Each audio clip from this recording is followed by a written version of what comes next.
continúa con nosotros y llegó el momento de la mesa de análisis. Van a participar Mario Campa, economista y politólogo, y Eduardo Torreblanca Jax, analista de Mega Noticias. Me da mucho gusto saludarlos. Mario, Eduardo, bienvenidos. Muchas gracias. Gracias, Beto. En estos momentos está en pleno la discusión de la miscelánea fiscal 2020. El punto de la obligatoriedad de que los jóvenes al cumplir 18 años tengan que registrarse, tengan que incluirse en el registro federal de contribuyentes. ¿Cómo lo ves esto, Mario? Bueno, es una iniciativa interesante que busca, por supuesto, algo que se ha reclamado durante mucho tiempo, que es ensanchar la base fiscal, ¿no? Mucha gente dice que no, bueno, tenemos el diagnóstico de que México recauda muy pocos impuestos con respecto a prácticamente cualquier comparativa, llámese Europa o incluso en América Latina. Y bueno, este es un esfuerzo de incorporar también desde jóvenes a las personas o a los contribuyentes para que poco a poco puedan ir fiscalizando esos recursos. Ahora, por supuesto que aquellos jóvenes que no tengan actividad económica, pues no van a ser causantes, no van a tener que, digamos, transferir ingresos en este sentido. Pero creo que sí sirve de pedagogía, creo que en algún momento puede servir para incorporarse, por supuesto, a otro tipo de regímenes o a otro tipo de situación fiscal, y en ese sentido creo que hay muy poco que perder, ¿no? Donde habría que reforzar algunas cuestiones es en cómo se comunica, pues para ver en qué situaciones, por ejemplo, no conlleva, digamos, una penalización, por ejemplo, si no se reporta alguna cuestión, pero el alta creo que sí es un compromiso que tenemos como ciudadanos, ¿no? Por supuesto tenemos derechos, pero ¿qué tanto le devolvemos al Estado? Eso no lo hemos debatido suficiente, ¿no? Y en este sentido creo que es una buena forma de hacer corresponsables de lo que le pasa en el país a todas las personas mayores de 18 años, ¿no? ¿Qué opinas al respecto, Eduardo Torreblanca Jax, que un joven a los 18 años ya se integre al Registro Federal de Contribuyentes? Pues mira, no me parece mala la iniciativa, y me gustaría ir más allá, que en México, incorporando las nuevas tecnologías, ya registráramos una sola clave desde que naciéramos, y esa sirviera como clave, sirviera como asuntos fiscales, sirviera como documento para poder votar, y pudiéramos también tener todo lo referente para identificación y en todo caso en su momento como comprobante de quién soy ante el fisco. Yo creo que lo fundamental está en otro terreno, en el terreno que debiéramos de debatir a fondo, es si realmente estamos desarrollando políticas fiscales correctas y si este país está contribuyendo, los contribuyentes estamos haciéndolo de manera correcta, con las cantidades que se necesitan para poder asumir los compromisos que tiene el gobierno, y cómo vamos a combatir la informalidad económica, que hoy es más fuerte que la formalidad. Yo creo que ahí están temas medulares. No veo mal este intento de incorporar a los jóvenes obligatoriamente a que tengan un documento fiscal. No estoy seguro de que esto garantizaría el abatimiento de la informalidad, pero bueno, yo sostengo que hay otros elementos más fundamentales en materia fiscal que analizar seriamente en esta sociedad, en este país. Mario, porque ya se sabe, y esta pregunta es para los dos, ya se sabe si, por ejemplo, un joven de 18 años recibe una beca, un apoyo por estudiar, va en la preparatoria, en la universidad, ¿este dinero tendrá que reportarlo o cómo le harán? De inmediato será registrado al SAT. ¿Cómo será esto? ¿Ya sabemos algo, Mario? Bueno, sabemos que todos los ingresos que recibe un contribuyente se tienen que reportar, incluso si no conllevan un impuesto, ¿no? Incluso si recibes donativos, incluso si son familiares, los tienes que reportar. Pues por supuesto, si tienes otro tipo de ingresos, también por fuente de programas sociales, pues habrá que reportarlos, pero eso no implica que te va a merecer pagar más impuestos, ¿no? Sabemos que los programas sociales, buena parte buscan pues mitigar las desigualdades, y en este caso pues no restarían parte de su efecto, sí, entonces hay que empezar a tributar. Pero lo que es más interesante es crear esta pedagogía, poco a poco ir incorporando a los mayores de edad. Y pues se menciona, por ejemplo, aquí que lo que se busca combatir es la informalidad. Bueno, muchas personas están en la informalidad porque no tienen alternativas de vida, porque no tenemos un seguro de desempleo, porque hasta hace poco no teníamos pensiones universales, no contributivas, o al menos no en la cuantía que merecía la gente. Entonces eso hacía que no tuvieran alternativa y permanecieran en el mercado laboral. Lo mismo los jóvenes, si no tenían ningún tipo de apoyo, ¿no? También eso hace que sigan en el mercado informal. Parte de esto pues es irlos pasando a los mercados formales. Si eres contribuyente, también en algún momento eso probablemente sirva a los bancos para que les puedan dar un crédito a los jóvenes, y en ese sentido también pues con ello puedan ser incluso autónomos, ¿no? Que puedan tener un negocio propio. Entonces todo forma parte de que la economía funcione, digamos, para todas las partes, y que no haya situaciones paralelas, y que por supuesto todos contribuyamos lo que nos corresponde. Habrá quien tenga que aportar mucho más. Otro debate distinto es ver si estamos realmente pagando lo justo. Sabemos que en México los ingresos más altos de ISR a personas físicas están muy bajos con respecto a las métricas internacionales, ¿no? Y que además para pagar la tasa máxima del 35%, pues es un umbral muy, muy alto, francamente ridículo, ¿no? No recuerdo si son 200,000 pesos, casi nadie lo paga. Entonces, mensuales, ¿no?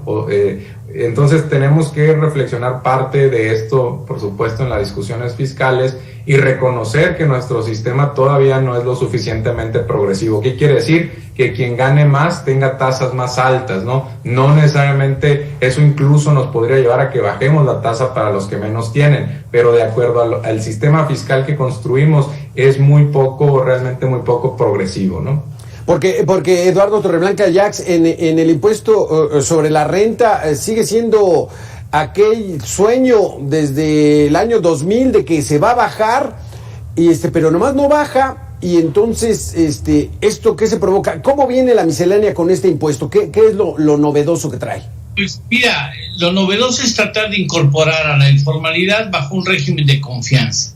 Y si tú te acoges ese régimen y ganas hasta 3.5 millones de pesos anuales, entonces podrías tener la alternativa de pagar como impuestos sobre la renta entre 1 y hasta 2.5% de sus ingresos.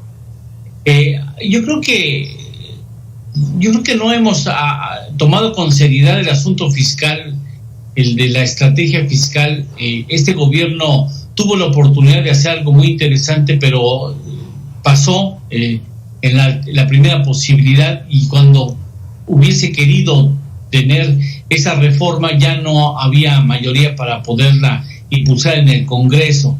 Yo creo que tenemos que diseñar con seriedad y responsabilidad a qué tipo de país aspiramos de aquí a 50 años, y en función de eso, de lo que queremos para los mexicanos y para nuestras familias, definir cuánto necesitamos incorporar a las cuentas del gobierno federal, independientemente de quién lo encabece, y hacer un esfuerzo por pagar impuestos con responsabilidad, y tratar de incorporar al mayor número posible de informales, de mexicanos en la informalidad, que están en la informalidad por muchas razones, entre ellas porque es muy complicado relacionarse con el fisco y todo el mundo le da la vuelta, porque es realmente difícil pagar impuestos.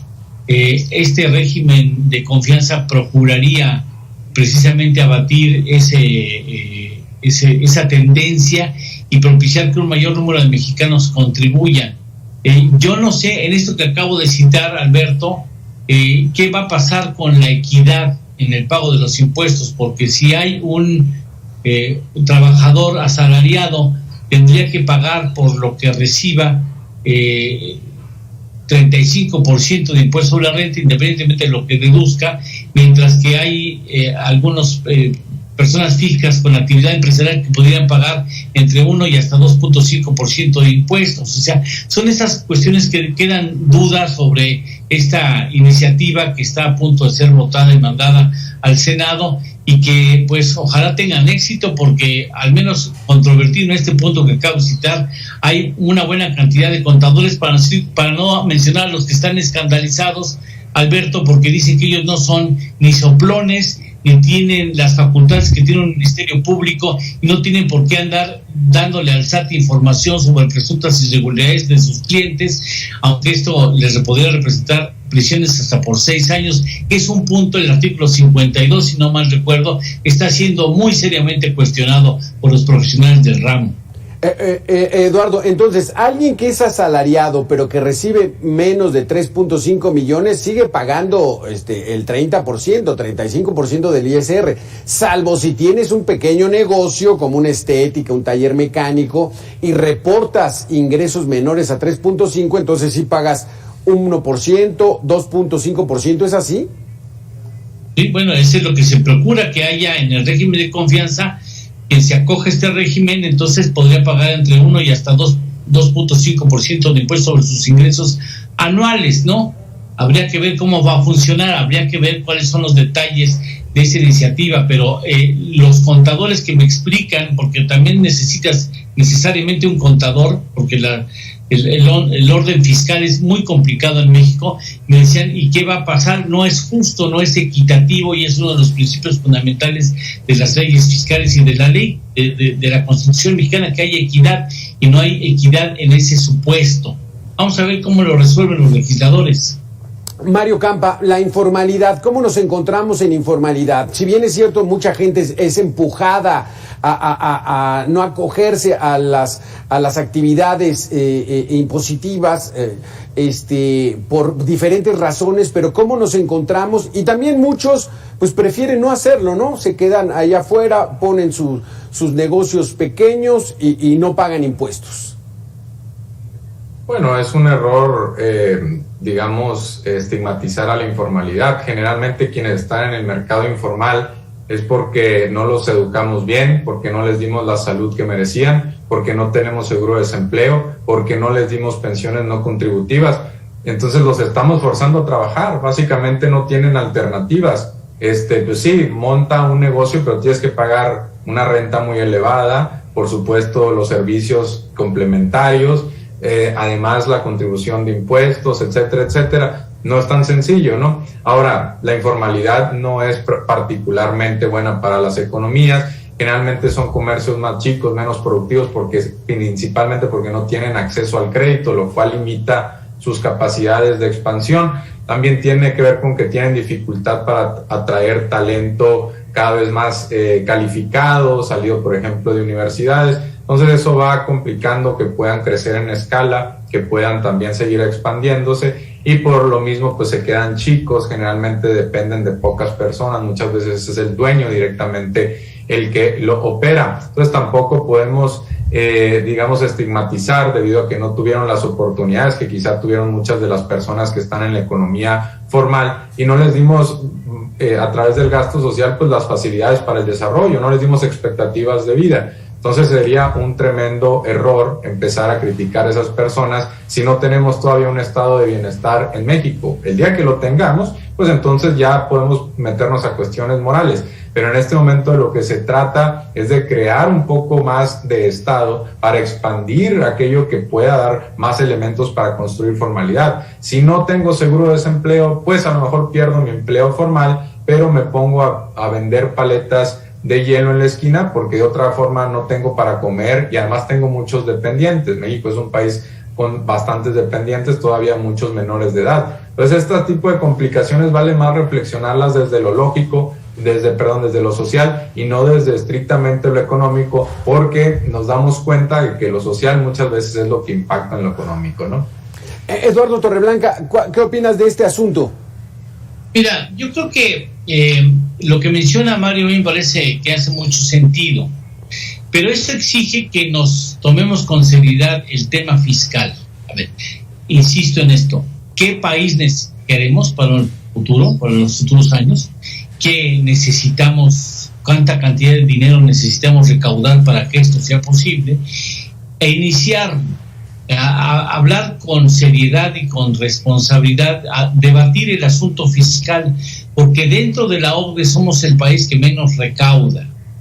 Y seguimos trabajando con una informalidad que es fiel reflejo del castigo oficial a la formalidad, o sea, y la impedimento de que haya facilidad en el ingreso de esos trabajadores a los esquemas legales, y la complejidad también de quizá para muchas empresas de las cargas sociales que tienen los trabajos formales. O sea, este país necesita desde hace mucho tiempo una reforma fiscal de gran calado, una reforma hacendaria que incorpore el asunto y el tema de la comprobación de los gastos que se ejercen con esos recursos, pero ningún presidente le ha querido entrar con seriedad porque implica un costo político importante. Entonces vamos a seguir jugando a la casita con misceláneas fiscales que dan como resultado incrementos poco relevantes del ingreso, que no permiten precisamente lo que menciona Mario, el establecer políticas, por ejemplo, de seguros del desempleo o una política de salud universal al que tenga derecho todo mexicano por el simple hecho de haber nacido en este territorio. Entonces, mientras no tengamos con seriedad el debate de qué país queremos, qué beneficios queremos para la población, no seremos capaces de avanzar hacia ese estado ideal que todos los gobiernos lo refieren, pero ninguno se atreve a trabajar para que eso suceda, Alberto. Mario Campa, último comentario. Esta miscelánea fiscal 2020 sigue siendo parches que se le pegan a la política tributaria. Bueno, definitivamente no es una reforma fiscal de gran calado. Sí tiene algunos destellos, tiene algunos que no mencionamos. Por supuesto están la parte que corresponde al régimen de confianza, está aquello que corresponde a menos deducciones. También está la cuestión del emplacamiento. Ahí es un tema complicado porque aplica a las entidades fronterizas donde se concentran los autos irregulares, pero y en el corto plazo se les pediría una contribución de 2,500 pesos y pues mucha gente dice que caería la recaudación, sobre todo los autodistribuidores, la recaudación por el ISAN, pero la verdad es que sería temporal porque eventualmente podríamos también tener un mejor registro de los autos irregulares y además llevaría mayor recaudación en los estados por concepto de emplacamiento. Entonces no podemos subestimar que también eso le permitiría eventualmente a los estados tener mayor recaudación. Entonces hay algunos destellos, pero seguimos todavía necesitando una reforma que, insisto, tiene que ser progresiva, no ponerle la carga ni a las clases bajas ni a las clases medias, sino a aquellos que pueden contribuir un poco más. Insisto que tenemos una de las tasas al ISR a personas físicas más bajas del mundo comparable a nosotros, y además se requiere un ingreso altísimo para siquiera alcanzar la tasa más alta, lo cual pues eso debilita nuestra capacidad de recaudación, debilita las capacidades del Estado para gastar socialmente en educación, en salud y en programas sociales diversos, y eso por supuesto impacta a nuestra productividad y eventualmente las empresas lo resienten y se genera una cadena pues de retroalimentación negativa de la que podemos escapar pidiéndole un poco más a quienes mejor les ha ido en la vida, no tiene absolutamente nada de complicado, y además en el sentido económico son personas que quizás están excediéndose en los ahorros y de los que podríamos pedirles un poquito más de esfuerzo para traducirlo en inversión pública y programas sociales, ¿no? ¿Esa sería la solución, Eduardo Torreblanca, o ampliar la base de contribuyentes? Y como dices, pues, ¿qué modelo de país queremos y cómo todos contribuimos para generar un país más sólido, económicamente hablando? Pues, yo me quedaría con lo que ya he manifestado, Alberto, es vamos a ser serios. Ya tenemos muchos sexenios bordando sobre lo mismo y nadie le entra con seriedad y responsabilidad. Hagamos un debate de qué país queremos. En función de eso vamos a ver cuánto nos cuesta llegar a ese país y bueno, nos comprometemos todos a ser legales y a pagar los impuestos que nos corresponden con esa progresividad que menciona Mario y que me parece muy necesaria. porque quienes tienen más dinero contratan a los mejores despachos para evadir y eludir impuestos, y somos pocos los que estamos con la soga al cuello permanentemente, con la presión de que tenemos que pagar impuestos, mientras hay otros mexicanos u otras sociedades, otras empresas que no están en la informalidad y que les va bien hasta que comienza a dejarles de ir bien. Entonces yo creo que tenemos que ver el panorama completo y en función de ese panorama pues decidir qué es lo que vamos a hacer con nuestro futuro, y en función de eso pues determinar qué necesitamos llegar a ese estado ideal que todos queremos para nuestro país. Muchísimas gracias, Eduardo Torreblanca, muchísimas gracias, Mario Campa, por haber estado con nosotros en este análisis de la miscelánea fiscal 2020. Gracias. Buena tarde, hasta pronto. Ahí lo tiene. ¿Qué modelo de país, qué país queremos en el cual todos podamos contribuir con nuestros impuestos para generar esa fortaleza y que ya hagan verdaderamente una reforma fiscal de gran calado? Porque estos parchecitos pues sirven, pero no tanto. Vamos a hacer una pausa y regresamos aquí en Mega Noticias.